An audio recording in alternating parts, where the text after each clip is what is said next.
አሳልፉ ዛሬ ፕሮፌት እዩ ጩፋ ጉድ ይዤላችሁ መጥቻለሁ። ይህንን ቪዲዮ ሼር፣ ኮፒ ሊንክ፣ ሪፖስት አድርጋችሁ ለፕሮፌት እዩ ጩፋ አድርሱለት። ገና ነው ኢየሱስ የሚል መጽሐፍ ያነበብኩት ፔጅ 19 እና 20 ላይ ምን የሚል ቃል ባነብ ጥሩ ነው። እስከ መጨረሻ አዳምጡ። የሞት መጨረሻ የህይወት መጀመሪያ ሆነ። the end of days and the beginning of life። ገና ነው ኢየሱስ የሞት መጨረሻ እና የህይወት መጀመሪያ መሆኑ በክርስቲያናዊ እምነት መሰረታዊ እውነት ነው። ሞት በሰው አስተሳሰብ መጨረሻ መጥፋትና ተስፋ መቁረጥ እንደሚያመላክት ቢታይ በክርስቶስ ውስጥ ግን ሞት አድራሻ መቀየር ተደርጓል። የመጨረሻው በር ሳይሆን ወደ አዲሱ ህይወት የሚያመጣ መግቢያ ሆኗል። ይህ ለውጥ የመጣው በኢየሱስ ክርስቶስ መስቀል ትንሣኤ ነው። መስቀሉ የሞት ኃይልን አጠፋ፣ ትንሣኤው ግን የህይወትን ድል ገለጠ። መጀመሪያ የሞት ችግር መንስኤ ኃጢአት እንደሆነ መጽሐፍ ቅዱስ በግልጽ ያስተምራል። ኃጢአት ሰውን ከእግዚአብሔር ለየ። ይህን መለየት ግን አካላዊ ሞትን ብቻ ሳይሆን መንፈሳዊ ሞትን አመጣ። ሰው የተፈጠረው ከእግዚአብሔር ጋር በህብረት እንዲኖር ሲሆን ኃጢአት ይህንን ህብረት ሰበረ፣ ህይወት ከምንጩ ለየ።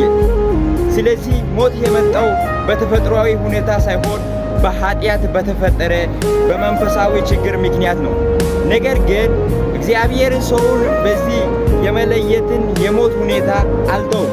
ፍቅሩን ከፍርዱ በላይ ሆኖ የመዳን መንገድ አዘጋጀ። ልጁን ወደ ዓለም ላከው፣ በመስቀል ላይ እንዲሞት አደረገ። ይህን ሞት ኢየሱስ ፈቅዶ የፈጸመው እንጂ ግዴታ አልነበረም። የፍቅርና የመስዋዕት ሞት ነበረ። ክርስቶስ በመስቀል ላይ የሰውን ኃጢአት ተሸከመ፣ ፍርዱንም በራሱ ላይ አዋረደ። ይህን በማድረግ ሰውን ከመንፈሳዊ ሞት ለማዳን መሠረቱን አኖረ። ከዚያም የተነሳ መስቀሉ የሞት ችግር መፍትሄ መጀመሪያ ሆነ። ኃጢአት ላይ የፈረዱበትን ወደ ሕይወት መመላለሻ መንገድ የከፈተበት ቦታ ሆነ። የኢየሱስ ትንሣኤ የሞት መጨረሻ መሆኑ በግልጽ አሳየ። እርሱም ከመቃብሩ በመነሳቱ ሞት ላይ ሥልጣን እንዳለው ገለጠ። መቃብሩ ተከፈተ፣ ድንጋይ ተነቀለ፣ ሕይወት መጣ። ይህ ትንሣኤ ለኢየሱስ ብቻ የሆነው ክስተት አይደለም። በእርሱ የሚያምን ሁሉ ከመንፈሳዊ ሞት ወደ ሕይወት መነሳታችን የሚያረጋግጥ ተስፋ ነው።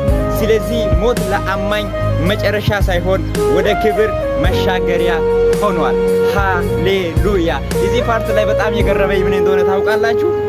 በእርሱ የሚያምን ሁሉ ከመንፈሳዊ ሞት ወደ ሕይወት በልጁ በኢየሱስ ክርስቶስ የሚያምን ሁሉ ከመንፈሳዊ ሞት ሃሌሉያ መነሳታችን የሚያረጋግጥ ተስፋ ነው። ስለዚህ ሞት ለአማኝ መጨረሻ ሳይሆን ወደ ክብር መሻገሪያ ሆኗል።